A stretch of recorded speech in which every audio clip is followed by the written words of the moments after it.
Hey, how are you guys? It's me, Kirsten. This is the It's Giving Mystical podcast, and this is your card of the week for the week of June 28th. How did that Four of Cups week treat you? I want to remind you that we are in this interesting place with the Capricorn full moon. So in June, we have a Capricorn full moon.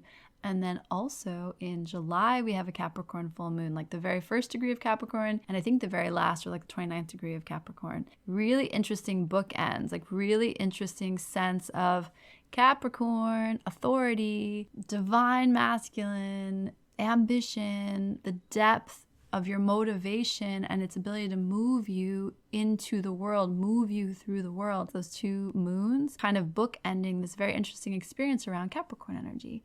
I don't know where you have Capricorn in your chart. I don't know what Capricorn means to you, but wherever it is, whatever it means, it's activated. It's front row, man. It's front row center. And the Four of Cups is an interesting energy when you hold it in the light of the Capricorn full moon, because the Four of Cups is getting sticky with our emotions. It can get like we can feel stagnant in our emotional body. And Capricorn is not known for its emotionality. It's not known for its interest or patience with the emotional body.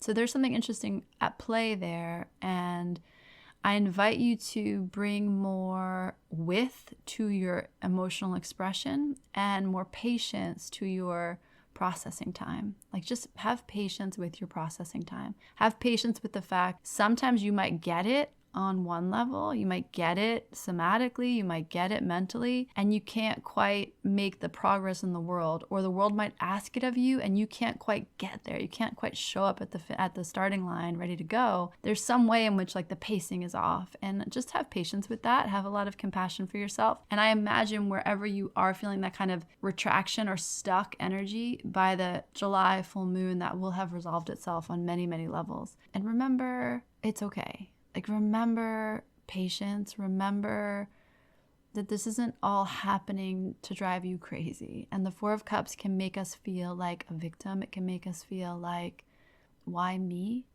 And Capricorn doesn't really have a lot of patience for that. And so I want you to kind of bring some of the good medicine of Capricorn that's like, I have work to do. And it's okay if the work happens on a funny timeline. And that's how you speak back to the Capricorn in you, right? Like, yeah, you have work to do.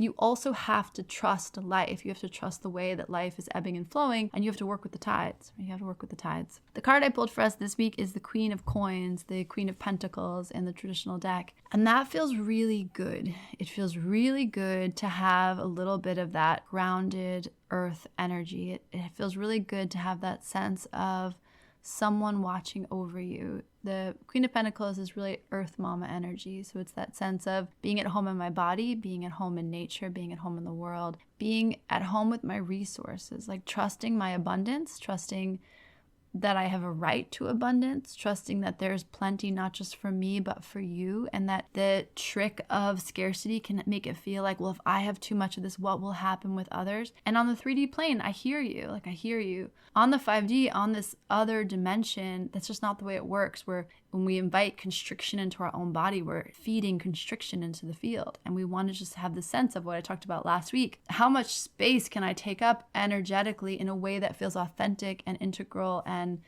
like a gift, like a full expression, as an invitation to everyone else I meet, everyone else that comes across me, everyone else that's tapped in, to also feel safe and free in their fullest expression. That's kind of what we're going for, I hope.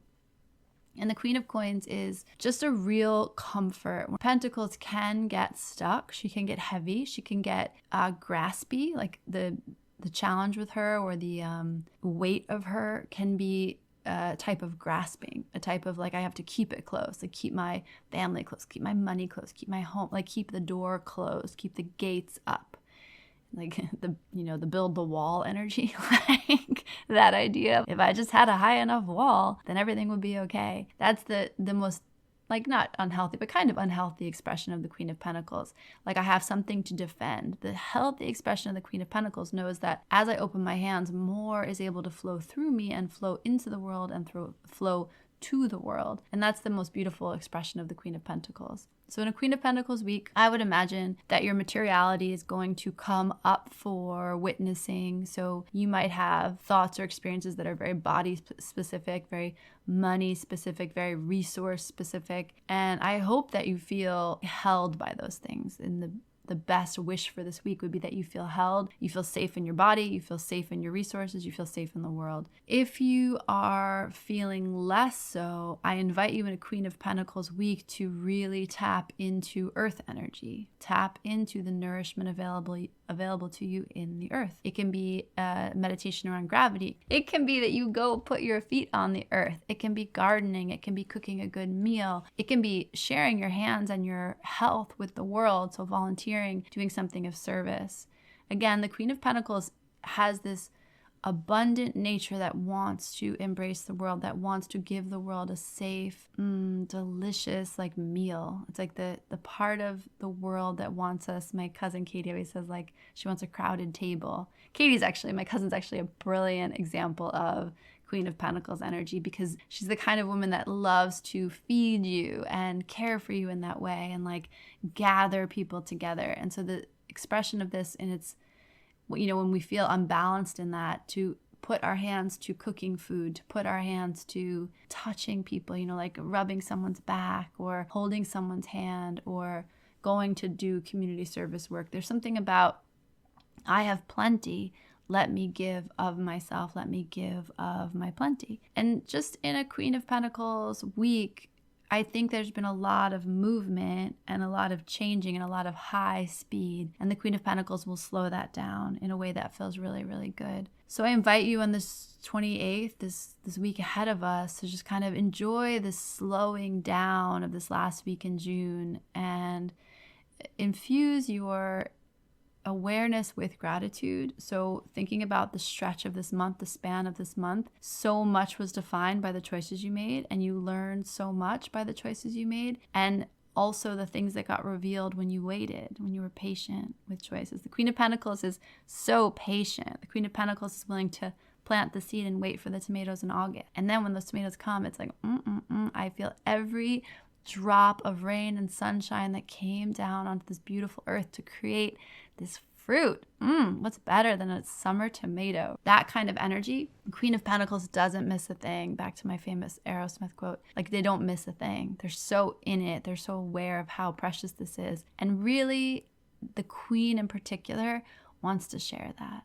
Wants to be I have this tomato. Would you like some of my tomato? Not only is the gift multiplied by sharing it, but it's I experience the magic of this, and then I hand it to you, and I watch you experience the magic of this, and my magic, my joy, my wonder is amplified from it. Queen of Pentacles is very expansive, generous, earthy energy, and I hope that feeds into your soil this week. I hope you feel that. I hope you have not only the capacity to receive that, but the capacity to give that on some level. And just notice where it comes easy for you and see if you can offer that ease in whatever way feels good, in whatever way feels like it multiplies it, Queen of Pentacles, there can be a little bit of stubbornness that comes up. So you want to just, that haughty thing. My mom used to say, my mom was a beautiful woman. And she had this air to her that was regal, and when she would get mad